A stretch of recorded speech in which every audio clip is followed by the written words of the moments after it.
Hey guys, it's Linda from the Crafting Depot, and I have run out of paper flowers, so I want to start making them again. And so here's some examples of what I've been playing with. So I have, if you can see, you can make them with 3 different petals, like this one has 3 different. Whoops, here we are. Has 3 different petals. These are made with 2 petals. So, what you will need is something soft to press them on. I have this board that I bought a long time ago to do something else, and I never did it. So I've been using it to for the flowers and also to punch when I'm making my some of my different journals. You can get one of these. I don't even know what these are called. Embellishment punches, or if you have a paintbrush, you can use the end of the paintbrush. You don't need to go buy these things. As a matter of fact, I bought these, and they came in a package with all these larger ones. And I have no idea what I'm going to be doing with these. I have to figure that out. But I'm using the smallest one that it came with, and it has like this little round ball on the end of it. I know a lot of you know what it is. I don't remember. Okay, story of my life, forgetting everything. Okay, so let's get started. I really need to, put some paper flowers in here, and I love them. They really help with embellishing my junk journals, and, I put them up on the corners. If you've seen any of my journals, you could see that that's what I did. So what you want to do is, let's back up. So what I did back a couple of months ago was I went online and I bought these punches. So the largest one is 1.5, and then they go down. They don't say what size these are, but they start at 1.5 and they go down. So what I did prior to getting on here was I made some piles. So I have, some larger ones, and then some medium-sized ones, and then a few smaller ones. So I'm just playing around. When I first started doing this, I actually dyed paper and with acrylic paint. I was playing with that. So now we're just going to use extra. This was from a magazine. I think it's in my paper packs, actually, some Monet. And what I did was I punched out some flowers. So I could punch out. Actually, let's punch out some more. Let me show you.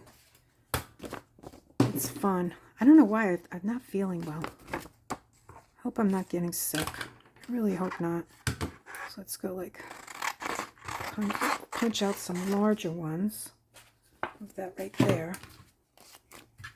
And I have them in all different piles, so I'll put my larger petals over here, the 1.5 size.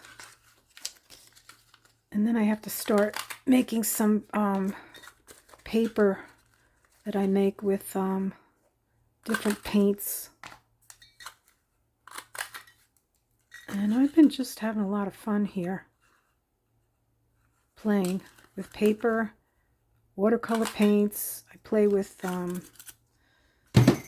markers. I just purchased more of, I didn't get these markers. These, when I bought this, how much was, this was $7 for this one Coric marker at Hobby Lobby, probably 3 years ago. So I only have 1, 2, 3, 4, 5, 6. So I went online and I bought a package that's on its, I don't know when I'll get it, a couple of weeks maybe. And they're not the Corics, but I'm going to compare them to them, and then I'll give you my little assessment. Those have been around for a long time, and a couple of years, and they're still working. But anyway, I'm getting off track. I don't know how I got onto that. So here, and that's what I do. I'm sorry, I apologize. Okay, so what I'm going to do, I cut out different sizes. I have the small ones, and so what we're gonna do is take, okay, you want to come with me? No, you have to go back in the box. All right, so what we're gonna do is take the large 1.5 inch, and I want this side to show because this side has more white, so I'm going to turn that over onto my card. Maybe I should bring this a little bit closer. Okay, and then I got to move up a little bit more. Okay, I hope you can see this. So now I'm going to take this little instrument, And I'm going to use the smaller side, and I'm going to punch lightly. Oh, and I also have, you can just get a kitchen sponge. Go to the dollar store, get a sponge. You don't need to spend a lot of money on that. That's silly. And then just punch in where the petals are. And then you're going to turn it over, and you can use the same size, or you can use the end of a paintbrush to actually do both of these. Okay, I'm going to put that back. And now you have your first background petal. And then I'm going to move that to the side, and I'm going to pick a medium-sized flower. And I'm going to turn that over because I don't want, that's the side that is not going to be facing out. And I'm just going to, you know, gently just press in the petals to give it a little dimension, and then turn it over. And then I'm going to take that. These are really, really like one of my favorite. There's so many things that I really enjoy doing. This is one of them. And then I'm going to take my glue, and I'm going to place that in there. And what I'm going to try and do is get the petals so that they're not lined up. They're like, can you see, like this petal's facing where the others are sticking, you know, they're not lined up. That's better, Linda. Not lined up. Okay, and then I'm just going to press down lightly so that that adheres. And then I'm going to get another one. So what should we get? Let's try this. We'll go with the real tiny one.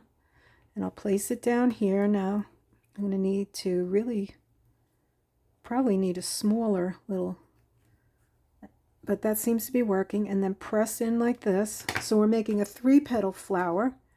And I'm going to put some glue in the middle, and I'm going to place that in there. Now what you can do, I also purchased several months ago these half pearls. I got them on Amazon, white and like a off-white. So I'm going to take the off-white, there's plenty of them in here, and I'm going to put that on my little sponge thing. And I'm going to put a little dab of glue. I'm using the Fabri by Beacon glue. Let me get a bottle so you know what it looks like.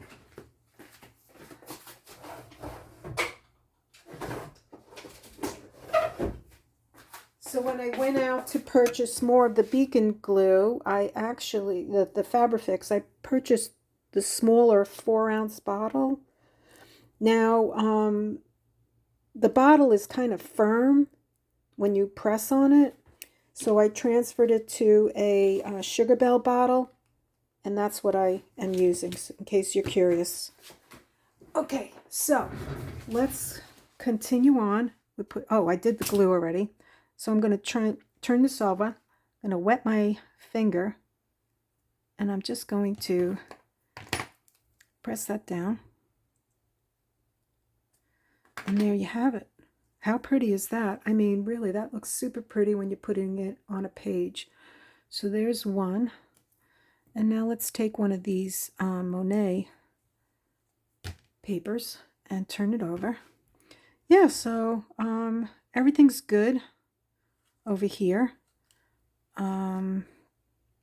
Baxter is at Pam's house right now because I had something done.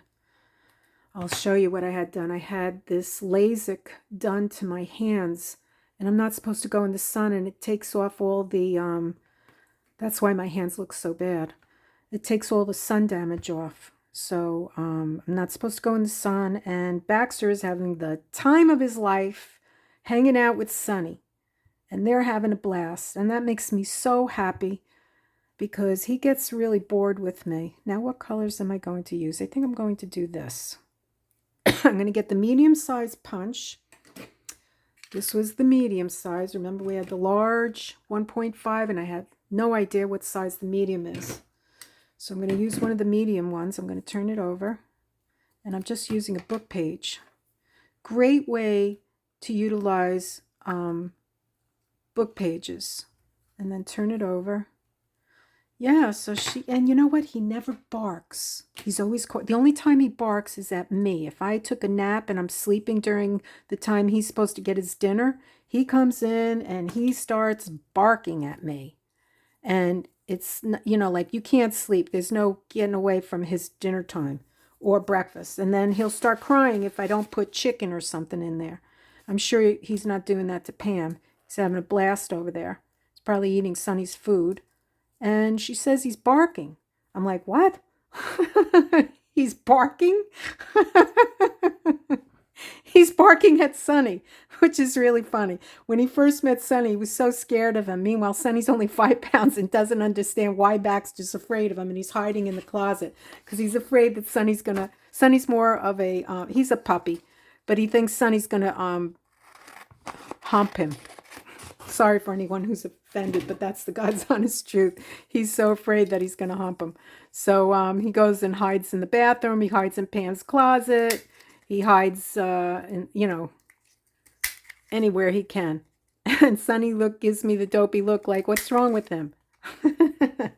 So, yeah, now he's gotten so used to him, he's barking at him, which I think is hilarious. I love animals. I really do. I used to have a 58-pound Labradoodle that was so in love with me. No one was allowed to come near me. Or, even my kids, they couldn't hug me, start barking, don't touch her. It was kind of a little bit annoying at times. I, at one time, had a boyfriend that didn't like him.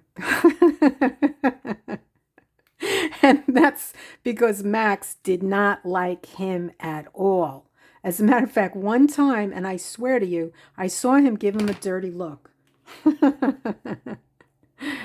Which I've seen my animals over the years do some pretty unusual things. I used to have cats. I love cats. Don't get me wrong, I love them. And I had 2 cats, really nice cats. And one was a female.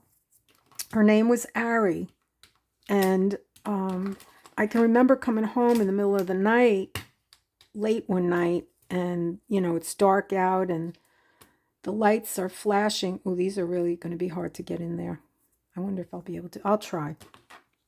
So the lights are flashing on the yard, and I see like 4 cats sitting in a semicircle on the lawn. No one's fighting. And I'm like, wow, what's going on here? I turn and I look towards the house, and there's I had a deck off the house, which was only like a foot off the grass. And on the deck was a bench, a wooden bench. And under the bench is my cat, Aries, just sitting there watching the men, the male cats, sit in a like horseshoe shape, and waiting for her to come out, like admire her. It was the most amazing thing I've ever seen, because usually male cats will fight with each other over a female. She was fixed also, so I don't know. But they knew she was female, and she had control over all of them. I've never heard of anything like it. And they used to come by the house and cry outside the window, which was a low window, and they could see inside the house, and they would meow and cry for her to come out. And she had no claws, so she wasn't going to fight with anybody. She had her back claws. She could use those. But nobody, she never came home with any marks on her. She was never, she was the sweetest cat ever. I mean, I know there's a lot of you can attest that you have sweet cats, but she was so, because I had a friend, Morris, God bless her, she's passed away, and she had 2 of the meanest cats. I mean, I used to go over to her house when my son Brian was only like 2 or 3 years old, and her cat, we had to like walk past the cats real quickly because they would hiss and try to reach out. They would try to scratch us.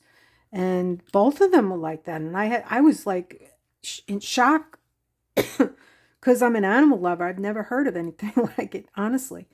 But I don't know where Maura got those cats, but they were not very nice, I have to tell you. Okay, where are we going with this? What should we do?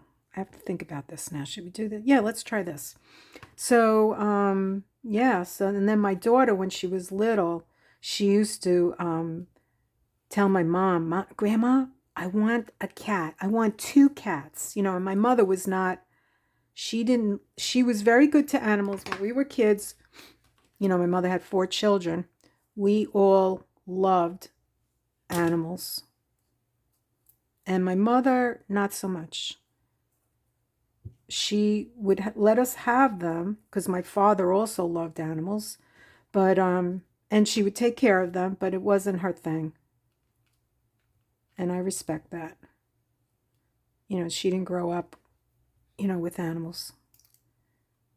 And it's funny because we had a friend, it was my husband's friend, Kevin, and he was not an animal person either.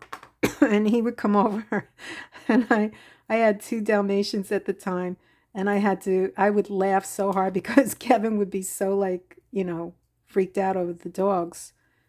And he said dogs, you know, animals belong in the forest. So, and he was funny, so I would laugh. I never got offended. I respect, you know, everybody has their own thing, and that's what makes us all interesting. So, yeah, that was a long time ago. My God, thinking back about that. So Megan is 32. She was like 2 years old back then. So that's like 29 years ago. Look how cute that is. Really cute. So we're moving along here, trying to get some flowers to go into fill this this little basket here up. Yeah, so yep, a lot of things have occurred, as I'm sure all of you have experienced as well. Why do I not have a lot of large cutouts? All right, let's keep moving along. Yeah, so yep, now my kids are grown. My daughter is 32. My son is turning 27 in May. And oh my God, a funny thing. It's not funny, but it is funny. His birthday is really May 26th. And I took the kids on a, you know, we always celebrated his birthday, May 26th. And never thought anything of it. I went on a cruise, and I had to get his birth certificate and permission from his father, a letter stating that it was okay to take my kids with me on a cruise. And I pull out his birth certificate, and it says he's born on May 25th. Oh my God. I contact his father, and I go, can you believe? I go, I'm looking at Brian's birth certificate. It says May 25th. And Dennis goes, what? May 25th? That can't be. Sure enough, it says May 25th. Now, what parent does not know the date that their child is born? He was really born May 26th, but they screwed up, you know, because I had the paperwork from the hospital. They screwed it up, and they put down May 25th. Anyway, now every year that it's his birthday, I have to think, wait a minute. And now he celebrates it on May 25th. He's like, Mom, I don't care. You know, at the time, I should have gone to the office and fixed it. But, you know, with all the stuff that was going on, I was so stressed out. I didn't do it. We did go on the cruise. We had a good time. Well, my daughter put me through hell. And I had to give her a choice at the time, which was either going, well, I think she was 13, and Brian was probably 8 or 9. Oh my God, she gave me a hard time. Here I am taking my kids on a cruise. You know, I was working on my master's. So, you know, I didn't have money. I finally got a permanent job. And, you know, I had jobs along the way. But I finally landed a permanent teaching position in a private residential school. And I said, let me reward my kids, you know, for, you know, mom is, let me get this in here. See, the worst thing I did was go back in. Okay, it's in. All right, look how cute that is. So I figured, you know what, let me reward my kids by bringing them on a cruise. I mean, everybody in my family was going on cruises, and I just didn't have the money, because I was paying for school and everything. So we go on the cruise, and she's like it was almost like I was punishing her. So I finally had to give her an ultimatum. An ultimatum? Am I saying that right? Either you change your attitude, or you can go spend the day in Camp Carnival, and me and Brian are going to go on the, the little, the things you do after you get off the ship.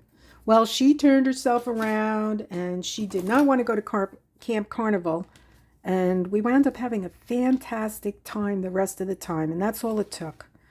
So I was really grateful that, we were able to fix. Oh, look at that. It says friends. Let's let that side show. Yeah, we had a really good time. I have no idea how I got into that, but I did. Yeah, it was hard back in the day. When I was a single mom, going to school, trying to find a permanent teaching job. And then through that permanent teaching job, I found a very good friend. Her name is Maria. And she was my assistant teacher. And I absolutely loved going to work because I got to see her. She and I think she would tell me stories about her parents, which are hilarious. And we would be doing home ec with the kids, and me, her, and my other two assistants. Because I was special ed, I had a rough, I was teaching autistic kids. And we'd be doing home ec, and she'd be telling us stories about, her parents. Hilarious. I just spoke to her last night on the phone. The two of us were cracking up laughing because her mother now is giving her a hard time over everything, especially cooking. She doesn't like any of her cooking. Meanwhile, she's a good cook. So she says to her mother, "Okay, Mom, I'm going to cook this. I'm going to make it the way you make it.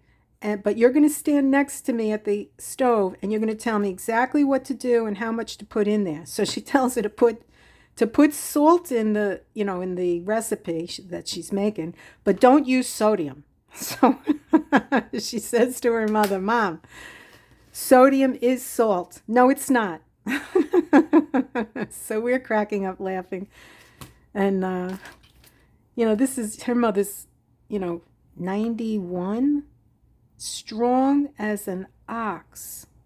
She's lost her sight, but she can hear very well. And oh, look at that. How cute is that? I mean, really, that's going to look so cute in a journal on the pages. Yeah, so she called me last night. She's still back up on Long Island. She's coming down here in February. So I'll drive over to, where is she? She's in Palm Coast. She's on the East Coast. So I'll drive over there and hang out with her and her husband, Al, who I love this couple. They're wonderful people. And last year they came and stayed with me overnight. She doesn't get a lot of time off, and they had to go back home for other things. What did I just do? Okay, we'll do this color. Yeah, so feel very fortunate that I have wonderful friends, really nice friends. And unfortunately, two of them passed away from breast cancer, actually, both on Long Island. And they're no longer here, but really wonderful women. Okay, let's see. What are we going to put inside, guys? I think this would be too much like the purple. So no, we're going to go with the book page. Yeah, so that's my crazy life. And oh my goodness, look at this. See, I get messages from my mom all the time, and here is one, and it says Mom. And to me, that's a message from my mother. A lot of people don't believe in this stuff, and it doesn't matter. It makes me feel good, and I do believe it. I have to tell you a story. So after my mother passed away, I thought I was going to handle it okay because I was prepared. She was really declining, and it was at the point we were going to need to be there 24/7 with her. And I don't know if you've ever cared for anybody, but it's hard. You know, it's hard on the caretaker because, you know, they really depend on you. And, you know, it's hard to see your loved ones declining.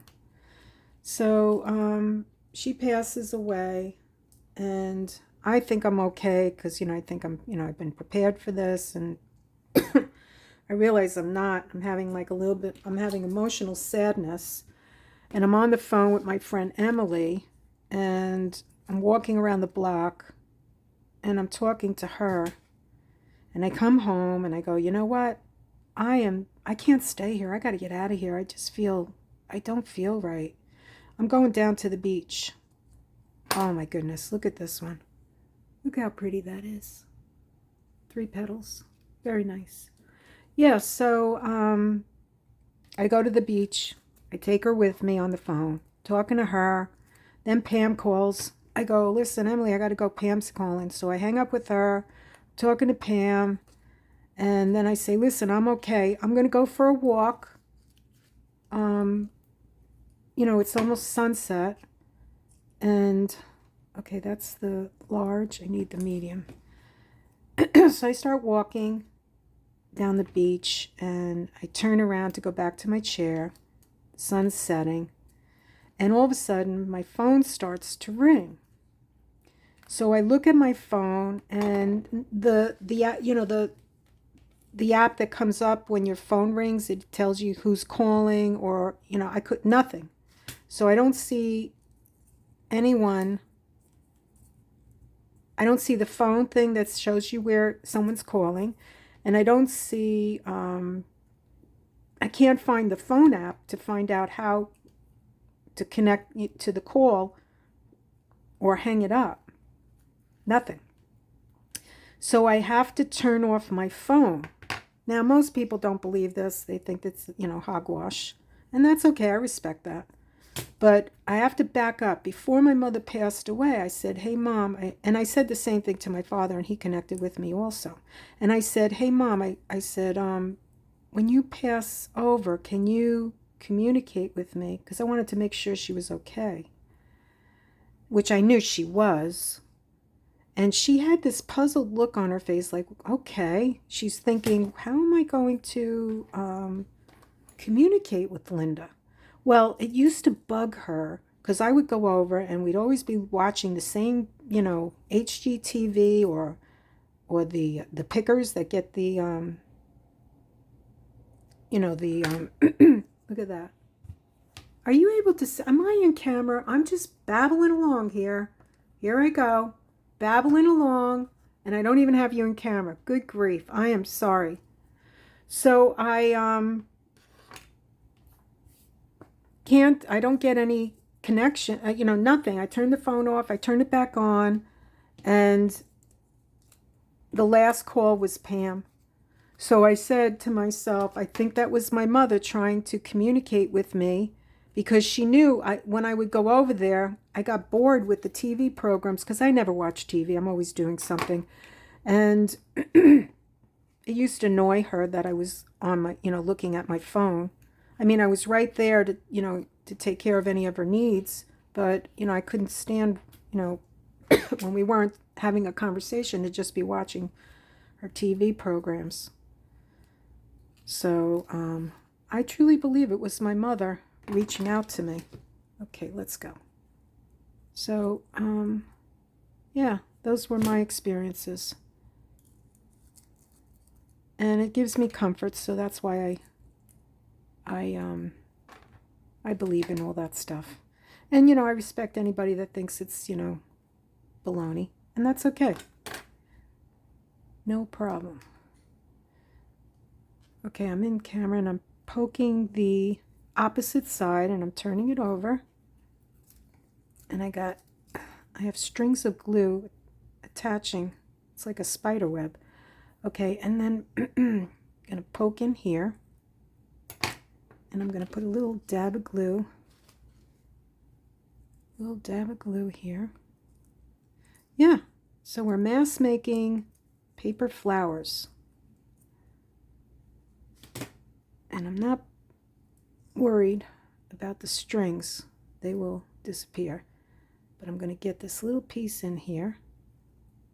And I'm using my overgrown nails because I can't get my hair done. I can't get my nails done. I'm going to file them. And then I'll go to this really nice girl. She's actually American. And she's been working at the nail salon for 5 years. I like her a lot. So I go to her, and she didn't know how to do the dip. That's what I get, the dip. What happened? I didn't put enough glue in here, or did I put glue? Let's do it again. Okay, get that off. Where are you? Go ahead, stay in there. Please. Please. Nope. It says no. Okay. Let's try again. That's not going in. It's going to go in. I'm going to make it go in. There we go.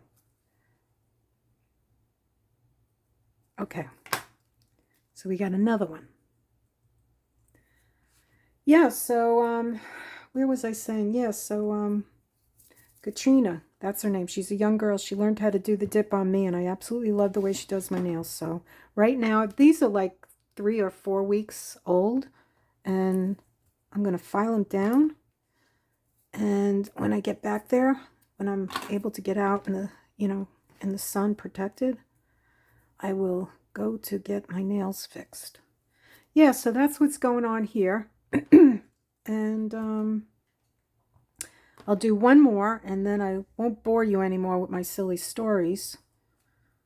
But I absolutely love these flowers. This is a great activity.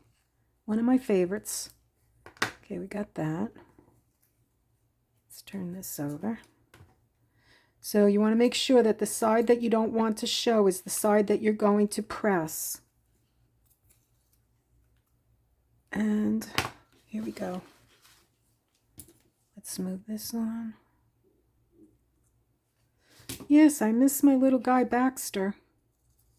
I keep thinking, oh, I gotta walk him soon. Oh, I gotta take him. He's probably hungry. And, he's not even here. It's sad. Let's do that. No, let's do this purple. Yeah, I keep saying he's going to be the last dog, but I don't know. It's really hard when you're an animal person not to have an animal. I'm sure many of you also have animals, or maybe you don't. That's okay too. It's a big responsibility when when you're the only person there. Okay, there we go. And we'll put that down. That looks really nice. See how nice that looks? And we're going to put a little pearl in there. First we'll put the glue. Get rid of the... I really like this glue. Okay, I should take out my my other glue. Okay, where are you? Let's see if I can get one of these things. Oh, look at that. It fell right in. So, that was fun. I'm going to put this in the box. So while I was babbling along, this is what I made so far. But I'm going to continue on, and I'm going to spare you all and wish you all a wonderful day. And I hope you enjoyed the video. Please like and subscribe. I do have an Etsy store, and I have a couple of journals in there. I have more journals that I really need to start putting up there. I'll be making DigiKits soon, and I wish you all a wonderful day. If you like anything on my channel, please like and subscribe and send me a comment. And that's it. So I will see you on the next one. Bye-bye, guys.